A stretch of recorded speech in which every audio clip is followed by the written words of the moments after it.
Brought to you by Penguin.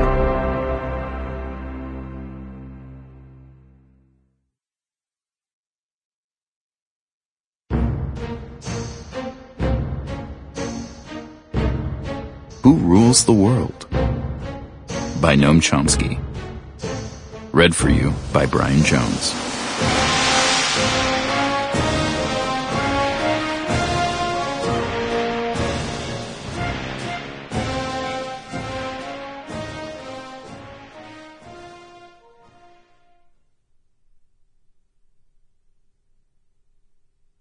Introduction.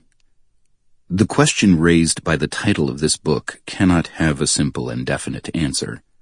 The world is too varied, too complex for that to be possible. But it is not hard to recognize the sharp differences in ability to shape world affairs, and to identify the more prominent and influential actors. Among states, since the end of World War II, the United States has been by far the first among unequals, and remains so. It still largely sets the terms for global discourse, ranging from such concerns as Israel-Palestine, Iran, Latin America, the War on Terror, International Economic Organization, rights and justice, and others like them to the ultimate issues of survival of civilization, nuclear war, and environmental destruction. Its power, however, has been diminishing since it reached a historically unprecedented peak in 1945. And with the inevitable decline, Washington's power is to some extent shared within the de facto world government of the masters of the universe, to borrow the terms of the business press, referring to the leading state capitalist powers, the G7 countries, along with the institutions they control in the new imperial age, such as the International Monetary Fund and the global trade organizations. The masters of the universe are, of course, very far from representative of the populations of the dominant powers. Even in the more democratic states, the populations have only limited impact on policy decisions. In the United States, prominent researchers have produced compelling evidence that economic elites and organized groups representing business interests have substantial independent impacts on U.S. government policy, while average citizens and mass-based interest groups have little or no independent influence.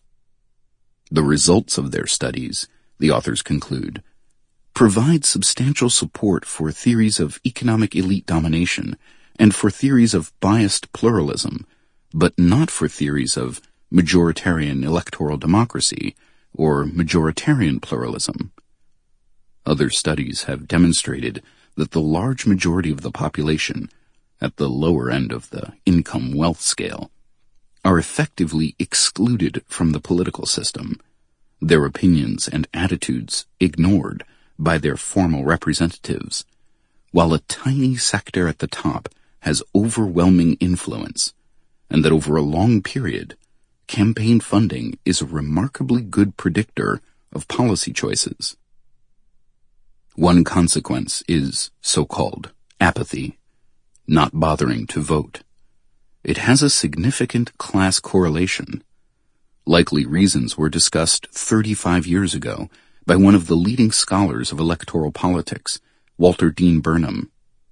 He related abstention to a crucial comparative peculiarity of the American political system, the total absence of a socialist or laborite mass party as an organized competitor in the electoral market, which, he argued, accounts for much of the class-skewed abstention rates, as well as the downplaying of policy options that may be supported by the general population but are opposed to elite interests. The observations reach to the present. In a close analysis of the 2014 election, Burnham and Thomas Ferguson show that rates of voting recall the earliest days of the 19th century, when voting rights were virtually restricted to propertied free males. They conclude that both direct poll evidence and common sense confirm that huge... Sample complete. Ready to continue?